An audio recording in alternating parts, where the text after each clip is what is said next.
যে প্যান্ডেলটা আপনাদের দেখাতে চলেছি, আপনারা তো সবাই মোটামুটি আগ্রায় গেছেন তাজমহল দেখতে, কিন্তু বেলঘরিয়ার বুকে তাজমহল, হ্যাঁ সেই প্যান্ডেলেই নিয়ে এসেছি।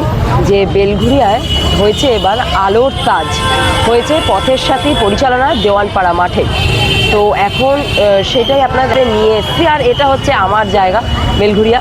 চলুন টেক টাইম উইথ রেশমার সাথে নেক্সট যে পুজো পরিক্রমা, আর বেলঘরিয়ার প্রথম পুজো পরিক্রমা সেটা হচ্ছে আলোর তাজ। চলুন তাহলে প্যান্ডেলের ভেতরে যাওয়া যাক, তবে তার আগে প্যান্ডেলের সামনেটা একবার আপনাদের একটু দেখিয়ে দিই।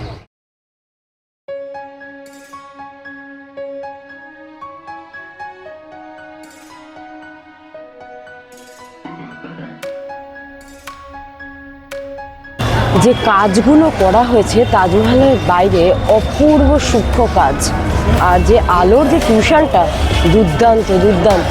সত্যি বেলঘরিয়ার বুকেই এবার কিন্তু তাজমহল হাজির।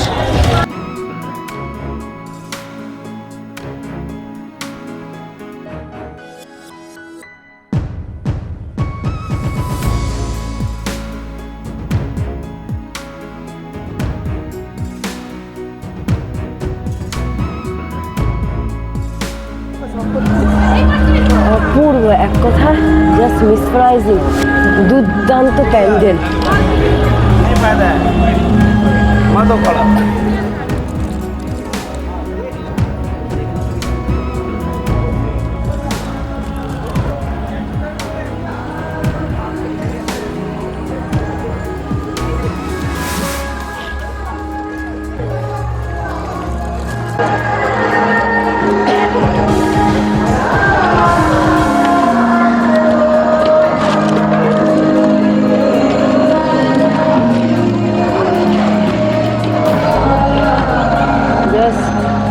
Wow.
তাজমহলে তো ঢুকলাম, কিন্তু মা দুর্গা দেখাতে পাচ্ছি না।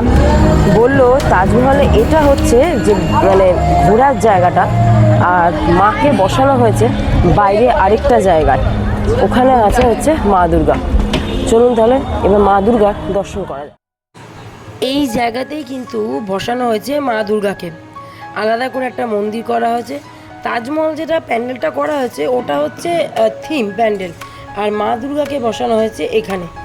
তবে ঢুকতেই যেটা মনে হলো মা দুর্গা যেন এখানে সুন্দর রাধার মতন, এত সুন্দর মা দুর্গার মুখ ভীষণ শান্ত। আর এখানে অসুরও কিন্তু মায়ের কাছে করজোড়ে, এখানে কিন্তু অসুরের মধ্যে কোনো উগ্রতা নেই। এক অপূর্ব মায়ের মূর্তি দর্শন করলাম এই আলোর তাজে এসে।